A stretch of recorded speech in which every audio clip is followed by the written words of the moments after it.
আজ হবে ল্যাংড়া এবং অন্ধের দৌড় প্রতিযোগিতা। এই অন্ধ, তুই কিভাবে জিতবি? তুই তো নিজেই চোখে দেখিস না। অন্ধ এবং ল্যাংড়া রেস শুরু হতে যাচ্ছে, চল আমরা দেখবো।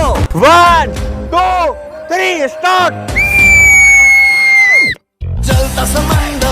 আজকে তো ওই অন্ধই রেস জিতবে, ল্যাংড়া তো ওখানে পৌঁছাতেই পারবে না।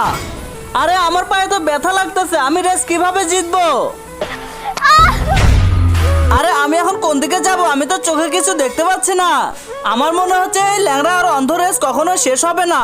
আমার মনে হচ্ছে আমি রেসে হেরে যাব। কিন্তু তার আগে তোমার কাছে কোনটা সব থেকে বেশি দামি, এক বস্তা টাকা নাকি মা বাবা? যদি মা বাবা হয় ভিডিওতে একটি লাইক করে চ্যানেলটা সাবস্ক্রাইব করে দিও। লাইক সাবস্ক্রাইব যদি তুমি না করো তাহলে আমি বুঝে নেব তুমি মা বাবাকে একটুও ভালোবাসো না। নেদিক, এইভাবে আমরা দুজন কেউ কখনো জিততে পারবো না। ওর থেকে একটা কাজ কর, তুই আমার ঘাড়ের উপরে উঠে বস, তুই আমাকে রাস্তা দেখিয়ে দেবে, আমি ওই সোজায় যাবো, আমরা দুজন জিতে যাবো। আমরা জিতে গেছি। আমরা জিতে গেছি।